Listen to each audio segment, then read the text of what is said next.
인문학으로 직장인의 고민과 궁금증을 해결해 드립니다. 인문학이 여러분의 출근길을 가볍게 만들어 드립니다. 직장인을 위한 출근길 인문학.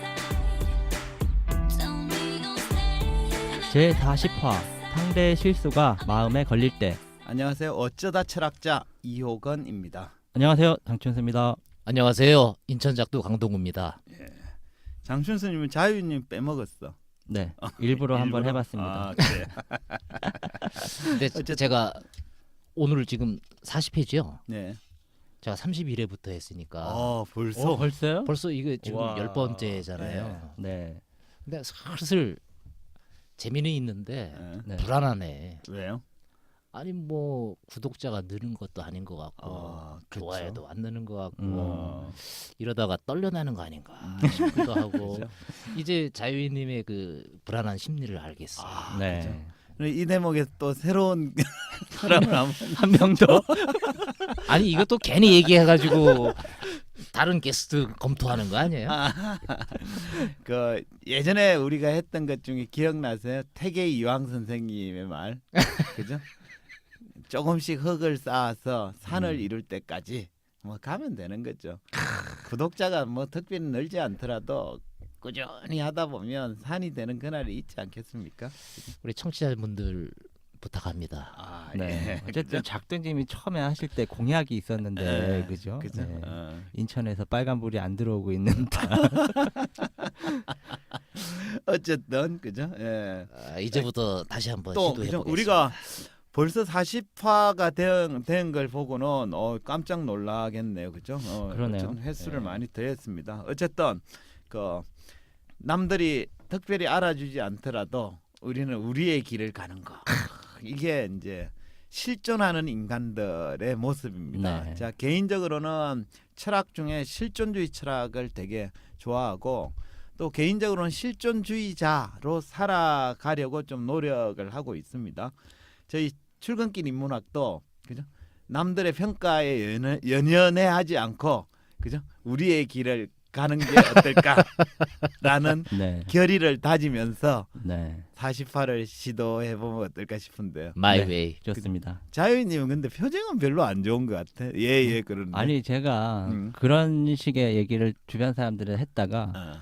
곤조가 세다는 얘기만 들어가지고 그죠? 내 길을 가겠다 그랬는데 저 새끼 곤조가 세. 뭐 이러면서. 그죠? 실존주의자는 남들의 그런 나쁜 평가에도 연연해하지 않고 네. 마이웨이를 가는 사람이라고 네. 보시면 됩니다. 어쨌든 그죠? 오늘 이제 40화의 주제는 상대의 실수가 마음에 걸릴 때라는 겁니다. 그러니까 가령 상대가 나한테 무언가 실수를 했고 나중에 그 실수한 걸 실수였어 이러고 사과를 했는데 어쨌든 사과를 받고 나서 뭐 쿨한 척했지만 뒤돌아서고 나면 좀 이렇게 마음에 걸리는 이런 상황입니다. 먼저 이런 질문 해보고 싶어요. 반대 상황으로 두 분께서는 누군가한테 무의식적으로 좀 큰 실수를 했던 적이 있으신가요? 제가 한 실수. 그렇죠. 예. 오늘 찔리는 게 굉장히 많을 것 같은 분위기인데 저는 많이 알지 실수를. 예, 반성 참 많이 하게 됩니다. 많죠. 어. 그게 아마 이럴 수 있을 것 같아요. 무의식적으로 하는 실수가 아마 본인은 잘 인식하지 못하는 어떤 습관 때문에 그럴 수도 있고 아니면 뭐 약물에 취해서 그럴 수도 있고 그죠. 알겠습니다. 이거 대표적으로 술에 취해서 그럴 것 같고 사생활의 문제니까 질문 바꾸겠습니다. 제가 실수했네, 그죠? 그러면 상대가 작두님한테 무의식적으로 실수를 했던 적이 있으신가요? 다른 사람이? 근데 그렇게 크게 생각되는 건 없었던 것 같긴 해요. 그래요. 네. 이게 무감각하거나 그죠? 주로 술자리에서 먼저 취하시니까 그렇죠. 상대의 실수를 발견하지 못하거나 뭐 이런 경우인 것 같은데 이거 자유님한테 질문을 돌려야 되겠습니다. 누군가가 자유님한테 실수한 적이 있나요? 네, 있죠. 뭐 근데 그게 무의식적인지는 잘 모르겠지만 네. 후배가 네. 저한테 약간 저를 무시하는 이런 어. 언행을 했었던 예. 거. 작심했던 구체적으로 뭐 것 이렇게 같아. 얘기하기는 어렵지만 뭐 그랬던 기억이 그래요? 좀 떠오르네요. 네. 그 실수를 보고 어떻게 느끼셨어요?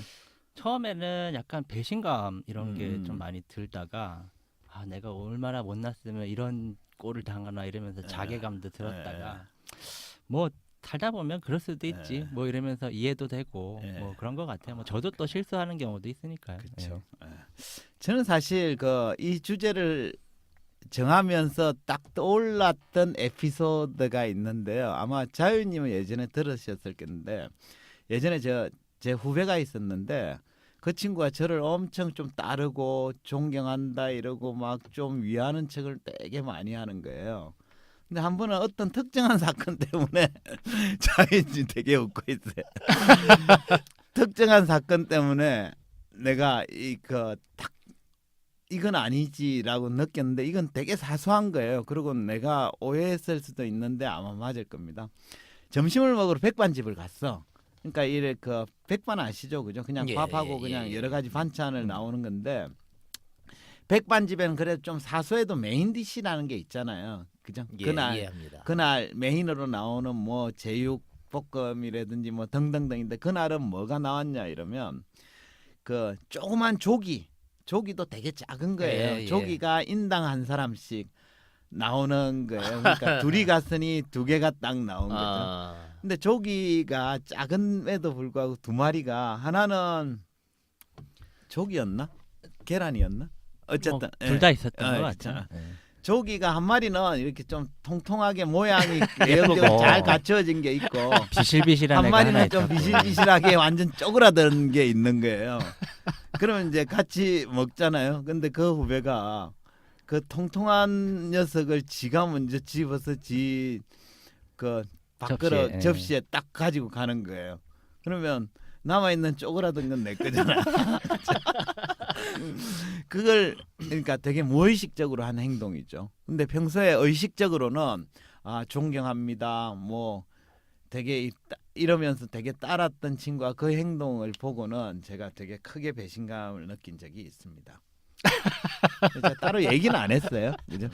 식당 주인이 참 잘못했네. 식당 주인이 잘못한 게 아니라 식당 주인은 그냥 있는 그죠? 반찬 준비한 반찬 중에는 뭐 이것저것 있을 수 있지 않습니까? 어쨌든 그랬죠. 아니 조기 두 마리를 좀 비슷한 놈을 놔주지. 그래서 제가 주제를 이렇게 잡아왔습니다. 상대의 실수가 마음에 걸릴 때라는 주제인데요. 실수 아니었을 것 같아요. 그죠? 그런데 여기서 제가 하고 싶은 얘기가 뭐냐면 실수의 반대말이 뭐냐면 진실이라고 제가 본 거예요. 그래서 오늘 주제를 이제 돌아가 보면 오늘 주제는 이제 진실과 관련된 얘기입니다. 상대방이 무의식적으로 실수를 한 것이 단지 실수를 한 것인지 아니면 혹은 숨겨놓았던 평소의 생각, 의식 이런 것들이 자기도 모르게 불쑥 튀어나온 것인지에 대한 논의입니다. 우리가 왜 학창 시절에 친구들이 모여서 하는 놀이 중에 MT 같은 데 가면 진실 게임이라는 게 있는데 혹시 아시나요? 예. 해보셨어요? 예, 아주 뭐 그죠? 오래전 추억이네요. 네. 그죠? 되게 유치하죠, 그거. 맞습니다. 누구 좋아해 안 해? 그죠? 뭐. MT 같은 데 가면 이제 늦은 시간에 도란도란 모여 앉아서 평소에 궁금했던 사항을 이제 한 사람씩 세워놓고 물어보잖아요. 그죠? 주로 유치한 질문 많이 하죠. 그죠? 네. 그래서 그 물어봤을 때 숨기지 않고 진실만을 말하는 게임입니다. 근데 한번 생각해 보십시오. 사람들이 진실 게임을 할 때 항상 진실만을 이야기할까요? 그렇지 않겠지. 그죠? 그렇지는 않습니다. 아무리 진실 게임이라 해도 질문 내용에 따라서는 진실을 말하지 않는 경우도 있습니다. 또 그렇게 해야지 모든 상황에서 진실만을 말하는 것은 결코 현명한 자세가 아닙니다. 가령 어떤 상황에서도 진실만을 말하는 사람이 있다고 칩시다. 그는 목에 칼이 들어와도 진실만을 말을 하는 성격이에요. 이런 사람들은 다른 사람과 원만한 인간관계를 맺을 수 있을까요? 어떻게 보십니까? 그런 사람들을 보통 군대에서 고문관이라고 그러고 민간인 세계에서는 또라이라고 그러죠. 고문관과 또라이. 정의를 잘 내려주셨는데 그죠? 물론 진실을 말하는 사람은 도덕적일 수는 있겠죠, 그죠? 근데 모든 상황에서도 진실만을 말한다 이러면 이건 오히려 관계를 해치는 경우도 많습니다. 가령 애인이 새로 산 옷을 입고 딱 나왔는데 남자친구한테 이렇게 얘기해요. 새로 산 이 옷 어때? 하고 묻습니다. 이때 남친이 거짓말하지 않고 내가 보기엔 별론데 그런 스타일은 자기한테는 좀 잘 안 어울려라고 정직하게 말하면 결과가 어찌 될까요? 뭐 뻔하지 사실 않습니까? 전 최근에도 이런 경험을 어. 좀 하는데 그 자유님 좀 네. 그런 스타일이죠. 부인하고 그렇죠. 진실만을 얘기하는. 아니 왜 이렇게 원피스에 최근에 집착을 하는 거예요? 자꾸 요즘 원피스를. 원피스가 유행이잖아. 그래요? 유행이잖아. 어쨌든 그래서 제가 보기에는 원피스는 좀 아닌 것 같은데 미리 사전에 왜 굳이 그걸 고집하느냐, 바지가 잘 어울린다 이렇게 얘기했는데도 결국엔 그 사더라고요. 그러면서 꼭 괜찮냐고 물어봐. 어. 그래서 처음에는 아 그건 좀 아닌 것 같아 이렇게 하다가 시간이 점점 길어지면 그 정도면 괜찮은데 이렇게 하고 마무리하는 경우가 많은 것 같아요. 그렇죠? 예, 이미 엎질러진 네. 물이니까 뭐 샀으면 좋다고 해야죠. 그렇죠. 어쨌든 현실에서는 진실을 있는 그대로 말하면 거짓을 말할 때보다 오히려 큰일이 나는 경우도 많습니다. 왜 그 알베르 까미의 소설 이방인에 나오는 주인공 메르소가 바로 그런 경우죠. 주인공 메르소는 우연히 살인을 저지르고 나서 재판을 받게 됩니다. 그리고 재판 과정에서는 숨김없이 진실만을 고백을 하죠. 그 검사의 질문에 대해서 신문에 대해서 어머니를 양로원에 보낸 일, 또 어머니 장례식에서 왜 눈물이 흐르지 않았다고 그랬잖아요, 그죠? 그래서 자기는 눈물을 흘리지 않은 거, 또 어머니 시신 앞에서 커피를 마시고 담배를 피우고 또 졸려서 잠을 잔 거, 또 장례식 다음 날 해수욕장을 갔고 거기서 만난 여인과 코미디 영화를 보고 사랑을 나눈 일 이런 것들을 숨기지 않고 그냥 그대로 고백을 합니다. 그 결과 사형 선고까지 받게 되는 거죠. 만약 메르소가 재판에서 자기의 속마음을 조금이라도 좀 숨겼다면, 그러니까 굳이 안 해도 될 얘기를 하지 않았다면 사형까지는 가지 않았을 겁니다. 그러니까 이런 인간들이 문제라는 거예요. 그렇죠? 뭐 이렇게 지나치게 진실을 얘기하고 그래요. 그죠? 그죠? 자유님도 메르소랑 좀 많이 닮은 것 같아요. 아 그래요? 내가 또라이였나? 뭐 그 정도는 아니고, 그죠? 그죠? 아. 예. 해서 우리는 대부분 메르소처럼 모든 것에 대해 진실하게 말하지는 않죠. 가령 애인의 옷차림이 별로 마음에 들지 않아도 굳이 진실을 말할 필요가 없다는 사실을 본능적으로 잘 알고 있습니다. 그렇지 않습니까? 그렇죠. 그죠? 예. 우리가 진실 게임이 생긴 이유도 사실 곰곰이 생각해 보면 사람들이 평소에 진실을 말하지 않는다는 사실을 서로가 인정하고 있기 때문에 그런 게임이 생긴 거죠. 만일 모두가 평소에 진실만을 말한다면 굳이 진실 게임 같은 걸 따로 만들어서 막 놀 필요가 없지 않겠습니까? 그죠? 들어보니까 그러네. 네, 그죠? 이처럼 사람들이 항상 진실만을 말하는 것이 아니다라는 사실을 전제한다면 우리는 상대방의 진실을 어떻게 알 수 있을까?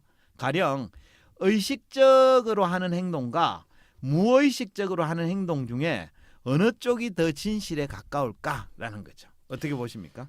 뭐 무의식적인 행동이 좀 더 진실에 더 가까울 것 같아요. 그렇죠? 네. 그래요? 저, 네. 저도 그렇게 생각합니다. 저는 술만 먹으면 술술 얘기하는. 뭐 하긴 의식적으로 하는 행동은 스스로 통제를 네, 하고 그렇죠.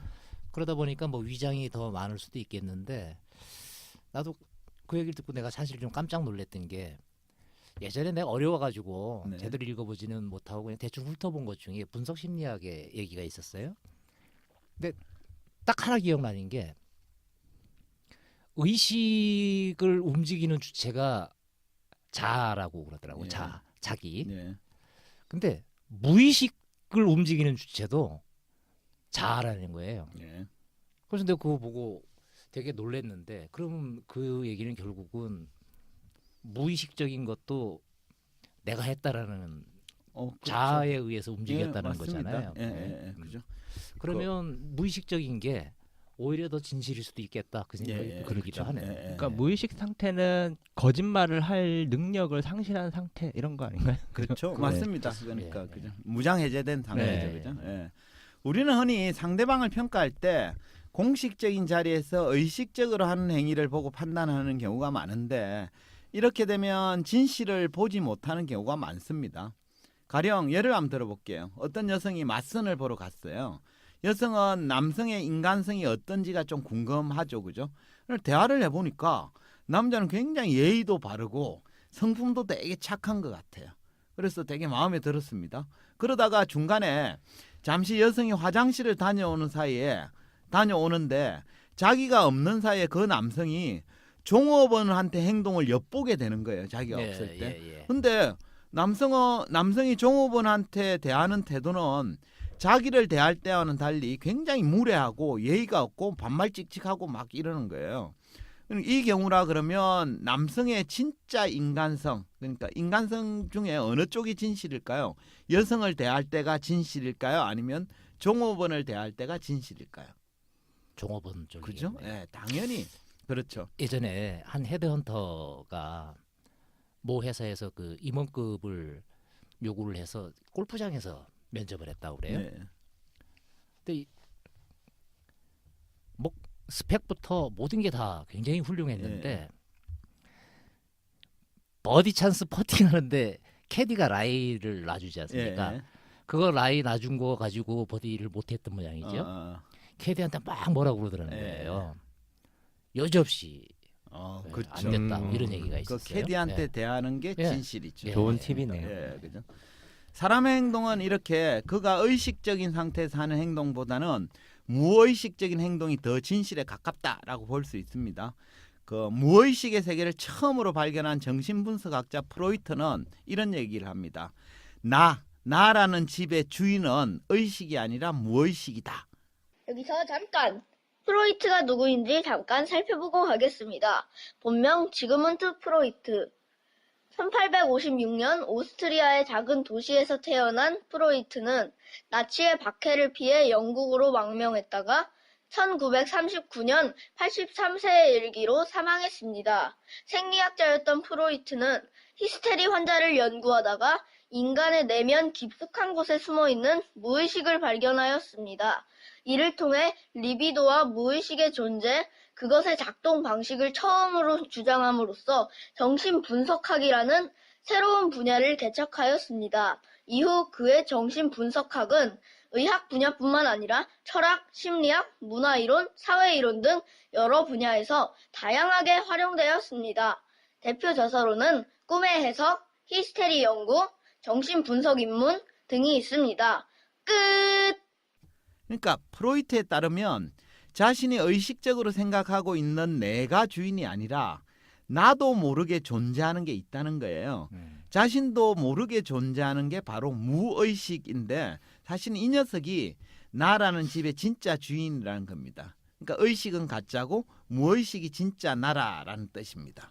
무의식이 진짜 날 수 있다는 거 생각이 네. 근데 저는 둘 다 나인 거 아닌가? 뭐 이런 생각도 좀 들거든요. 예, 무의식적인 나이든 뭐. 예. 근데 진짜 나 그렇죠. 우리가 아니, 뭐 움직이는 거에 대한 주체 때문에 그런 것 같은데. 네. 그러니까 프로이트의 주장을 100% 믿을 필요는 없습니다. 말씀하신 네네. 대로 의식도 진짜 주인 아니냐라는 네. 거에 대해서는 뭐 그렇게 주장할 수도 있고 충분히 타당하다고 보여지죠. 어쨌든 프로이트의 그 철학적 공헌이라 그럴까요? 그 전까지는 인간은 이성적 동물이고 인간의 생각이나 의식이 진짜 그 사람을 좌우하는 움직이게 만드는 동인이다라고 봤는데 프로이트는 이렇게 히스테리 연구나 이런 걸 해보니 인간이 스스로 이렇게 통제하지 못하는 영역이 있더라는 거죠. 인지하지도 통제하지 못하는 그게 무의식이라는 거고 그 무의식의 영향을 더 크게 주장을 하고 있는 겁니다. 네. 그래서 무의식이 진짜 진짜 나라는 거에 대한 걸 이제 이해하기 쉽게 제가 예를 한번 들어볼게요. 이런 경우입니다. 일요일 오후에 여성이 집에서 한가로이 미혼 여성입니다. 한가로이 이제 휴식을 즐기고 있어요. 근데 뭐 일요일이니까 늦게 일어난 데다가 그죠 청소도 하지 않고 씻지도 않고 뭐 이래가지고 집이 완전히 엉망인 상태죠, 그죠? 근데 뭐 그래도 누가 찾아올 것도 아니니까 별 상관없습니다. 그러고 있는데 남자친구가 갑자기 전화를 한 거예요. 그러고는 이제 그 10분 뒤에 방문을 하겠다고 그러는 겁니다. 마침 근처에 일이 있어 왔다가 온 김에 커피 한 잔 얻어먹겠다라고 연락이 온 거예요. 이러면 안 되죠. 그죠? 근데 좀 사귄 지는 오래된 것 같아요. 그죠? 그래서 어쨌든 늘어지게 휴식을 취하고 있던 여성은 이제 갑자기 바빠졌죠. 왜냐하면 오지 말라고 거부하기가 힘드니까. 그죠? 그래서 일단 어지럽게 널려 있는 거실의 물건들을 마구잡이로 주워 담아서 안방으로 던져 넣었습니다. 그래서 시간이 잠시 후에 간신히 거실은 그런대로 남친한테 보여줄 정도는 되었습니다. 대신 안방은 어찌 됐을까요? 완전히 그죠? 난장판이 되어 있겠죠, 그죠? 하지만 별 문제될 건 없습니다. 왜냐 그러면 남친한테 안방까지 보여줄 건 아니거든요. 이제 어쨌든 10분 뒤에 남친이 방문을 했습니다. 그러면서 이제 거실에서 커피를 쫙 마시는데 남친은 이렇게 생각하는 거예요. 아, 우리 여자친구가 생각외로 깔끔한 구석이 있네. 쉬는 날인데도 이렇게 정리정돈을 잘 해놓고 있는 걸 보면 말이야 라고 생각을 합니다. 여기서 이제 질문 하나 드리겠습니다. 여성의 실제 모습을 드러내는 곳은 깨끗한 거실일까요? 아니면 지저분한 안방일까요? 당연히 안방이죠. 그죠? 예. 그래서 뭐 이거 여성들은 요거 말고도 또 있는데 예. 그 왜 그런 말 있잖아요. 속지 말자 화장빨, 어. 다시 보자 조명빨, 조명빨. 그죠? 예. 예. 그렇습니다. 그 깨끗한 거실은 남친한테 잘 보여주기 위해서 재빠르게 꾸며낸 공간이죠, 그죠? 프로이트식으로 얘기하면 거실은 의식의 방이고 안방은 무의식의 방이다 이렇게 볼 수 있습니다. 따라서 무의식의 방인 안방이 그녀의 실체, 진실을 더 잘 보여주는 공간이죠. 물론 다른 점이 있긴 합니다. 이야기에서 여성은 자기 안방 상태가 지저분하다는 사실을 잘 알고 있지만 프로이트가 말한 무의식은 자기도 알고 있지 못한다라는 점에서는 차이가 있습니다. 아무튼 핵심은 의식보다는 무의식이 진짜라는 건데요. 이와 같이 진실은 때때로 겉으로 보여지는 것보다 숨겨지고 감추어진 곳에 있는 경우도 많습니다. 네. 그럼 우리가 이제 진실을 어떻게 알 수가 있을까요? 예를 들어서 우리의 무의식이 어떤 상태에 있는지 알 수 있는 방법이 있나요? 프로이트에 따르면 우리가 꿈이나 실수 등에서 무의식이 잘 드러난다라고 주장을 합니다. 그에 따르면 꿈이란 아무 이유 없이 그냥 나타나는 게 아니라 특정한 욕망의 텍스트예요. 그러니까 평소에 무의식 속에 감추어진 욕망이 꿈을 통해 나타난다는 거죠. 물론 있는 그대로 나타나는 게 아니라 약간의 변형 과정을 거쳐서 나타나긴 합니다. 그렇겠죠. 또 무의식은 사람들이 저지르는 실수에도 잘 드러납니다. 간혹 술 먹으면 주사 부리는 사람들이 있잖아요, 그죠? 이 주사가 무의식이 표출되고 있는 상태라고 볼 수 있습니다. 술만 마시면 평소와는 다른 말이나 행동을 하는 사람이 있는데 그는 평소에는 자기도 모르게 욕망을 억제하고 사는 사람일 가능성이 높습니다. 근데 욕망은 억제한다고 완전히 없어지진 않거든요. 무의식 속에 이제 차곡차곡 쌓여가는데 그래도 평소에 의식이 있는 상태에서는 그걸 잘 억압하고 누르고 있어서 별 문제는 안 돼요. 근데 이제 술이 만취가 되잖아요. 그러면 의식의 통제가 느슨해지거든요. 그 틈을 타서 무의식이 현실로 표출되는 거죠. 네. 그래서 옛날에 사위를 얻을 때 일단 술 한 잔 먹여보고 그죠? 뭐 이런 것도 하는 것처럼 그렇죠. 상대방이 뭔가 무의식적으로 하는 말이나 행동을 보고 좀 더 진실에 가까울 수 있겠다라고 판단하는 것도 도움이 될 것 같아요. 그죠? 예. 그렇습니다. 그 의식적인 행동보다는 무의식이 진실에 가깝습니다. 왜 배우가 카메라에 불이 딱 들어오면 말이나 행동 이런 걸 조심하잖아요, 그죠? 이때는 진실 알기 어렵죠. 진실은 카메라가 없을 때 하는 행동에 있습니다. 그래서 사람을 판단할 때는 공식적 상황이 아니라 비공식적인 자리에서 하는 말이나 행동 이런 걸 좀 관찰할 필요가 있습니다. 또 의식하지 않고 무심결에 내뱉는 말투나 행동을 보고 판단하면 좀 더 진실에 다가갈 수 있다라고 말씀드리겠습니다. 해서 인간관계를 할 때는 이런 점에 좀 유념해서 보시면 잘못된 관계를 맺는 경우가 좀 더 줄어들지 않을까 이런 생각이 드네요. 말이 찔립니다. 예, 그죠? 그럼 마무리할까요? 그죠? 예. 이제 마지막 한 줄 평 시간입니다. 작두님부터. 예. 가장 짧은 한 줄 평입니다. 네, 술 끊자. 좋습니다. 예. 진짜요? 오늘도요? 내일부터죠? 네. 네. 저는 이렇게 하겠습니다. 무의식을 의식하면 진실이 보인다. 네, 좋습니다. 오늘은 상대의 실수가 마음에 걸릴 때라는 주제로 이야기했습니다. 사람의 행동은 그 사람이 의식적인 상태에서 한 말이나 행동보다는 무의식적으로 하는 것이 더 진실에 가깝다라고 말씀드릴 수 있습니다. 프로이트 주장처럼 인간이란 집의 주인은 의식이 아니라 무의식이기 때문인데요. 그래서 사람을 판단할 때는 공식적인 상황이 아니라 비공식적인 자리에서 하는 말이나 행동 이런 걸 좀 관찰할 필요가 있겠습니다. 무심결에 내뱉는 말투나 행동이 더 진실에 가까울 수 있기 때문입니다. 그래서 인간관계에서는 이런 걸 좀 고려했으면 하고요. 이것으로 직장인을 위한 출근길 인문학 제40화를 마치도록 하겠습니다. 지금까지 청취해 주신 분들께 감사의 말씀을 전하면서 저희는 다음 시간에 다시 뵙도록 하겠습니다. 감사합니다. 감사합니다. 감사합니다. I'll be